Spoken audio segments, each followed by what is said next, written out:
মাত্র 6 মাসের সন্তানকে শ্বাসরোধ করে খুনের অভিযোগ, গ্রেফতার মা। নদিয়ার কল্যাণের তেলিগাছা এলাকার ঘটনা। শুক্রবার শিশুটি চুরি হয়ে গেছে বলে জানান তার মা রূপা ঘোষ। শুরু হয় খোঁজাখুঁজি, খবর দেওয়া হয় পুলিশে। প্রাথমিকভাবে শিশুটির মায়ের উপর সন্দেহ হয়। পুলিশ গিয়ে দীর্ঘক্ষণ জিজ্ঞাসাবাদ চালায়। জিজ্ঞাসাবাদে শিশুটির মা রূপা স্বীকার করেন সে শিশুটিকে শ্বাসরোধ করে খুন করেছে।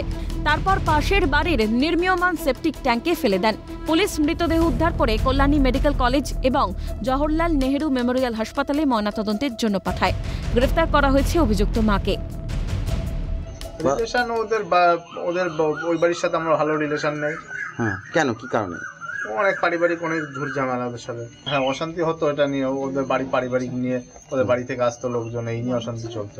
ওর মাকে এখন সন্দেহ করা হচ্ছে, ওর মাকে মানে জেরা করা হয়েছিল, জেরা করে এখন ওর মা নিজে মুখেই বলেছে যে আমার ছেলেকে আমি এইভাবে ওখানে ফেলে রেখে এসেছি। এখন চাইছে ওর শাস্তি হোক, ওর মা বাবারও শাস্তি হোক, ওরও শাস্তি হোক। ঝগড়ুটে মতন একলসির মতন ওই ছেলের সঙ্গে বনে না, টুকটাক কাজ মাঝ নিয়ে এটা নিয়ে ওটা নিয়ে তর্ক হয়। এবার শুনতে পাই স্বামী স্ত্রীর ঝগড়া কে কার বাড়িতে আসে। এখন বইয়ের শাস্তি চাচ্ছি আর বইয়ের মা বাবার বেশি শাস্তি চাচ্ছি। ওর বইয়ের মা বাবার বেশি হিন্দু। পরিবার সূত্রে খবর, প্রায় 3 বছর আগে পেশায় জল ব্যবসায়ী সোমনাথ ঘোষের সঙ্গে বিয়ে হয় রূপা ঘোষের। রূপার এটি দ্বিতীয় বিয়ে। তাদের মধ্যে প্রায়ই অশান্তি লেগে থাকত। অভিযুক্ত রূপার কঠোর শাস্তির দাবি জানিয়েছেন এলাকাবাসী ও তার পরিবার। পাশাপাশি এই ঘটনার সঙ্গে রূপার বাপের বাড়ির পরিবার যুক্ত বলেও অভিযোগ উঠেছে। কি কারণে খুন তা খতিয়ে দেখছে পুলিশ। বলছিল যে ওর বাচ্চা চুরি হয়ে গেছে। প্রথম কে বলছিল? ওর মা, আমার বাচ্চাটা দেখো চুরি হয়ে গেছে। এবার গ্রামে খুঁজতে আরম্ভ করলাম, তো পুলিশে যখন চর মেরেছে তখন ও বললো যে আমি ওই মেরে ট্যাঙ্কির ভেতরে রেখে দিয়েছি। পরে স্বামী স্ত্রীতে অশান্তি, সংসার করার ইচ্ছে ছিল না। ওই বাচ্চাটা যদি সরাতে পারে তাহলে ও আর এখানে সংসার ভেঙে দিয়ে চলে যাবে। ও ভালো না, বউটা প্রথম থেকেই বাচ্চা হওয়া 3 দিন পরে চলে গেছে। আর ওর মা বাবা কেউ ভালো না, পুরো ফ্যামিলিটাই একদম বাজে। ও আগে আরেকবার কোথাও বিয়ে হয়েছিল, তারপর এই ছেলেটা কী স্বাভাবিক হোক ফাঁদে পড়ে বিয়ে করেছে ওকে।